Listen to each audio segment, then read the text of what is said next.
Hello friends, welcome back to my channel.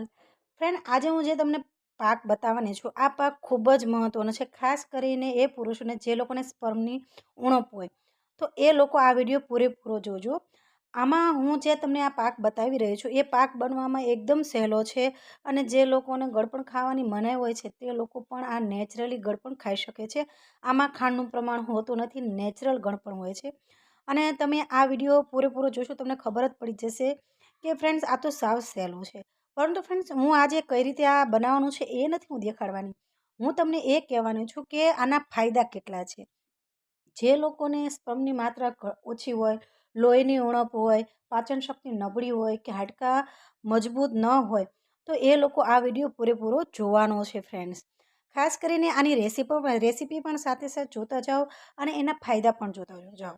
Friends, આનું જે મહત્ત્વની બાબત છે એ છે ખજૂર. ફ્રેન્ડ્સ, ખજૂરના ખૂબ જ બધા ફાયદા છે. સાથે સાથે જેમાં હું આ વસ્તુ અંદર એડ કરતી જાઉં છું, એની વસ્તુના પણ ઘણા બધા ફાયદાઓ છે. પરંતુ ફ્રેન્ડ્સ, આજે હું જે વિશે ચર્ચા કરવાની છું તે છે ખજૂર. તો ખજૂરમાં iron, mineral, calcium, amino acid, phosphorus પુષ્કળ માત્રામાં જથ્થાબંધ મળી આવે છે.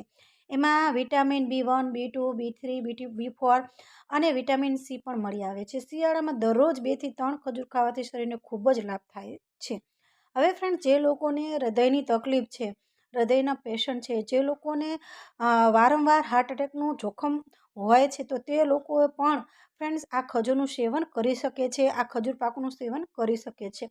ખજૂરમાં ફ્રેન્ડ્સ 54% ખાંડ અને 7% પ્રોટીન હોય છે, જે હૃદયના રોગોથી બચાવે છે ફ્રેન્ડ, અને હાર્ટ એટેકનું જે જોખમ હોય છે તેને ઘટાડે છે. રોગપ્રતિકારક ક્ષમતા વધારે છે, શરીરની શક્તિ મળે છે, પાચન ક્રિયા સુધારે છે, શરીરને આયર્ન મળી રહે છે, હાડકાં મજબૂત થાય છે અને સંક્રમણથી બચાવે છે. અત્યારે કોરોના વાયરસ ફરીથી આક્રમણ કરી રહ્યો છે, તો આ ફ્રેન્ડ્સ તમે ખજૂર પાક જરૂર ખાજો. ફ્રેન્ડ્સ, જે પુરુષોને સ્પર્મની માત્રા ઓછી હોય ફ્રેન્ડ્સ, એ લોકોને ખાસ આ ખજૂર પાક ખાવો જોઈએ, કારણ કે આ અલ્પ શુક્રાણુને કારણે ગર્ભધારણ થઈ શકતું નથી.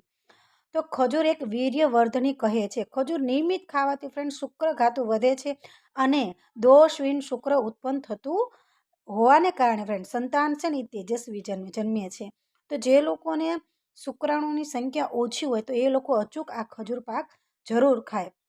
શરીરને ગરમ રાખે છે, કબજિયાતથી જલ્દી રાહત આપે છે. જે લોકોને કબજિયાતની પ્રોબ્લેમ હોય ને ફ્રેન્ડ્સ, એ લોકો પણ આ ખજૂર પાક જરૂર ખાઈ શકે છે. જે લોકોને અસ્થમાની તકલીફ હોય છે, અસ્થમાની ફરિયાદ કરતા હોય છે, તો એ લોકો પણ ખજૂર પાક જરૂર ખાય છે. ફ્રેન્ડ્સ, ઘણા લોકોને ચામડીની ખૂબ જ તકલીફ હોય છે. તમને ખબર હશે, શરીરમાં વારંવાર સોજા આવી જતા હોય છે. તો ફ્રેન્ડ્સ, શરીરમાં જો વારંવાર સોજા રહેતા હોય, તો ખજૂર ખાવાથી તેમાં રહેલ એન્ટીઓક્સિડન્ટથી ભરપૂર સોજો ઘટાડવામાં મદદગાર કરે છે અને ચામડીને એકદમ સ્વસ્થ બનાવે છે ફ્રેન્ડ્સ.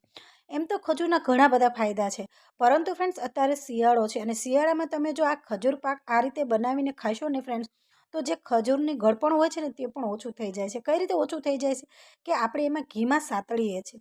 ઘીમાં સાતળીએ ને એટલે ખજૂરનું ગળપણ પણ ઓછું થઈ જાય છે. હવે ફ્રેન્ડ્સ, આમાં મેં ખાલી 4 વસ્તુ જ એડ કરી છે. તમે આમાં તમારી પાસે જે પણ ડ્રાયફ્રૂટ્સ હોય છે તે એમાં એડ કરી શકો છો ફ્રેન્ડ્સ. આની અંદર મેં જે ગુંદર નાખ્યો છે, એ ગુંદરથી આનો ટેસ્ટમાં ખૂબ જ વધારો થયો છે.